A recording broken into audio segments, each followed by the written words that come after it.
We're doing some quick fire questions. Most fighter thing I do, train. That's the easy answer. Train, eat, sleep, repeat. The least fighter thing, video games. Currently, Battlefield 6, getting rinsed, so. PS5 all day, I think it's better for gaming. If you like your entertainment, probably go Xbox, but all the exclusives are on PS5 as well, so. The best advice, The best advice I've ever ignored was, don't quit your job to be a full-time MMA fighter. You've got loads of security. You've got a really well-paying job. You should just keep doing that. That's the best advice I've ignored, or worst advice I've ignored, whatever the question was. Yeah, that's the answer. Yeah. Keep your well-paying job. Don't be an MMA fighter. Yeah.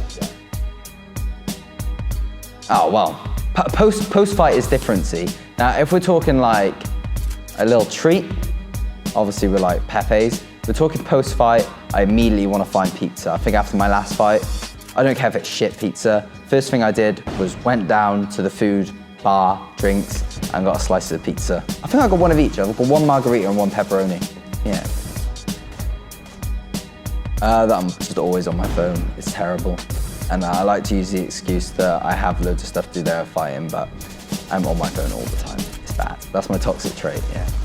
Just on it all the time, just trying to do something with social media, messaging people. There's always something going on.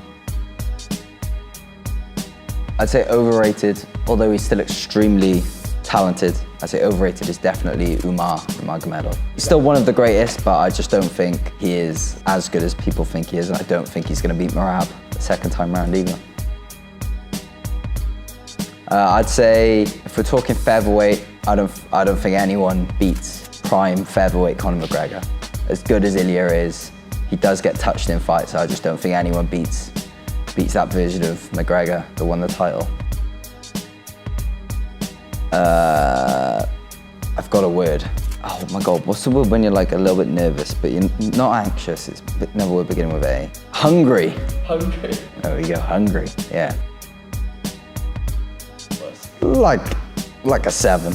I'm only human. I don't like pain, but I can take it. But I don't have like 8, 7, 8, something like that. You don't feel shit when you're in the cage. 10 when I'm fighting. Yeah, you don't feel anything. Scott O'Neill calling you out, 93 kilos, but I've got to squash him every week. He might be a white belt, but I don't care.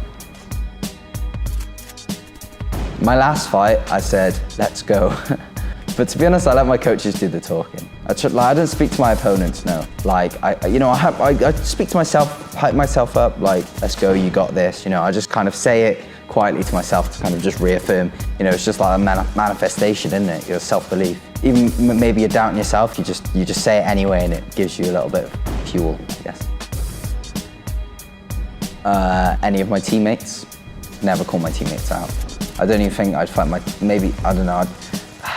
I feel like it's so different in the UK to America, where like they've got these huge teams.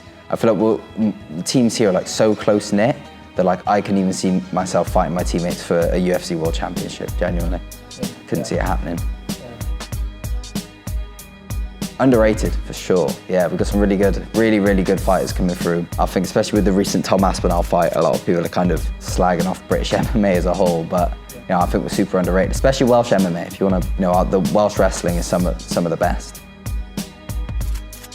I think, like, I'm not too interested in boxing. I just saw actually that Tony Ferguson is fighting a Neeson Gibb.